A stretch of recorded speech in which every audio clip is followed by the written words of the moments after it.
Et maintenant, avec tout le désordre qui est entré, les M23, qui sont des Rwandais mercenaires, ont pris la ville de Goma récemment. Ça a créé la panique. Pourquoi? Tout le monde était dans l'Est en train de jouer, de se partager les richesses. Tout le monde a des carrés miniers dans l'Est. Quand on a pris Goma, c'est quand chacun a vu ses intérêts bouger quelque part. Prenons le cas de l'Afrique du Sud. Cyril Ramaphosa. On a tué des militaires sud-africains. L'Afrique du Sud, c'est quoi? C'est une superpuissance. L'Afrique du Sud fabrique même des hélicoptères, même des chars de combat, des autos blindés. On les fabrique en Afrique du Sud. L'Afrique du Sud a des hélicoptères de guerre qu'on appelle, je me souviens, je suivais un film là documentaire, les tombeurs de chars. Un hélicoptère qui peut bombarder un char de combat et le dépêcher là-bas. L'Afrique du Sud fabrique. L'Afrique du Sud fabrique des armes. Il y a d'autres armes que tu ne peux pas commander à l'Amérique, tout ça c'est loin. On les fabrique en Afrique du Sud. Les Kalachnikov, MiG, MAG, tout ce que vous voulez. L'Afrique du Sud fabrique des armes. C'est un pays qui a la fondation de l'homme blanc. C'est une puissance en Afrique. Je ne sais pas si c'est la troisième ou bien deuxième. Attends que j'entre encore dans mes archives. Moi j'aime parler d'une manière scientifique. Global Firepower. Attendez. Je vous ai montré Global Firepower. Le classement des armées dans le monde. De 2025, c'est déjà sorti. Global Firepower. Vous voyez. Ils ont déjà sorti, déjà en janvier, les résultats. La puissance de feu des armées. Global Firepower. Écrivez Global Firepower. Il y a moyen de cliquer. Donc, globalement, ou bien sur le plan de l'Afrique, le plan de l'Europe, vous allez voir votre armée occupe quelle place. Attendez, je vais regarder sur le plan mondial et sur le plan africain. The current annual ranking de 2025. Vous voyez, le classement mondial est là. Si nous mettons, vous voyez, numéro 1, les États-Unis. Numéro 2, la Russie. Numéro 3, c'est la Chine. Numéro 4, c'est l'Inde. Numéro 5, c'est la Corée du Sud. 1, les États-Unis d'Amérique. Puissance militaire, je veux dire. 2, c'est la Russie. 3, c'est la Chine. 4, c'est l'Inde. 5, la Corée du Sud. Maintenant, 6e, United Kingdom, Angleterre. France est 7e puissance dans le monde. Le Japon, 8e. La Turquie, 9e. L'Italie, 10e, blablabla. On continue. Ça, c'est ce qu'on appelle les puissances. Maintenant, il y a moyen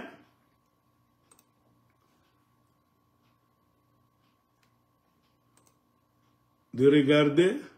Voilà, nous sommes en Afrique. Regardez. L'Égypte, numéro 1. Numéro 2, Algérie. Numéro 3, Nigeria. Numéro 4, Afrique du Sud, sur le plan militaire. Donc l'Afrique du Sud a baissé.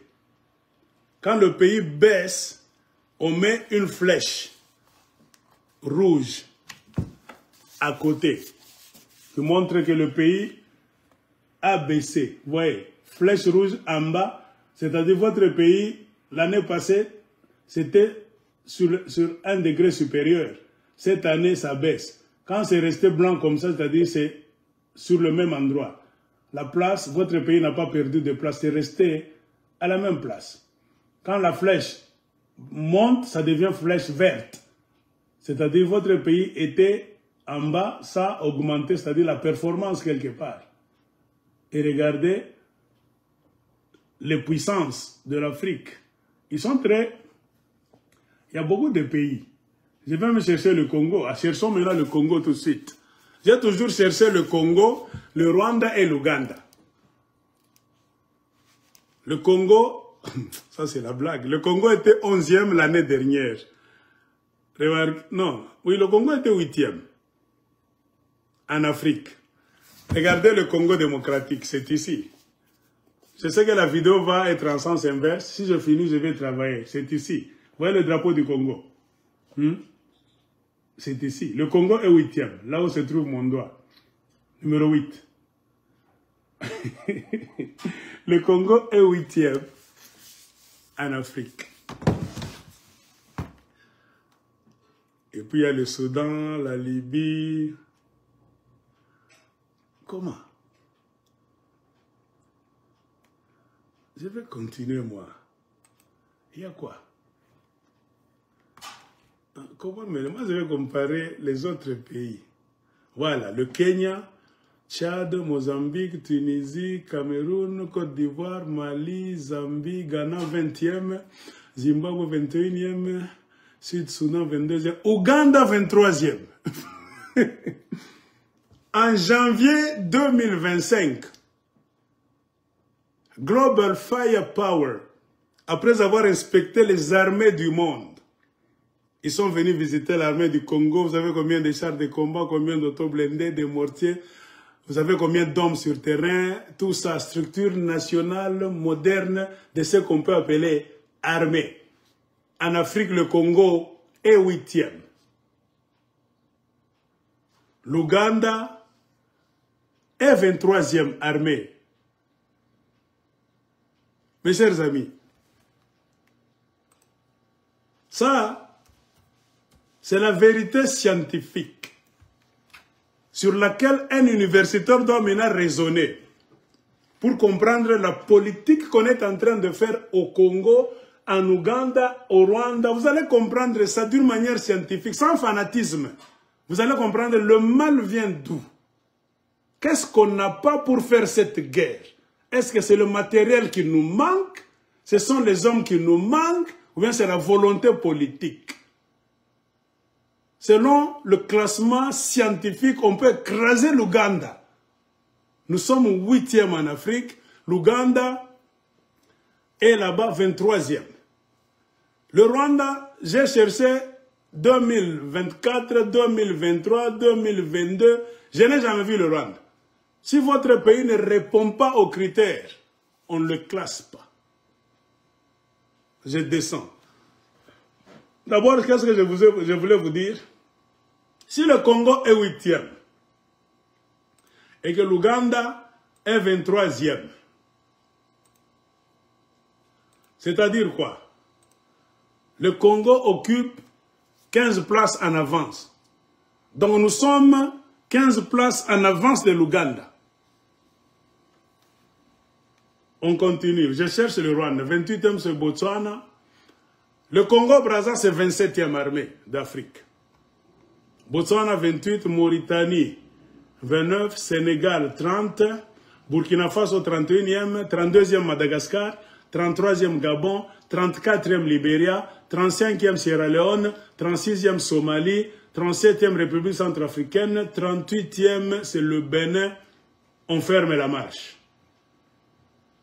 Ce sont les pays qui ont des armées qui répondent aux normes internationales, c'est-à-dire bien organisées jusqu'à un certain niveau.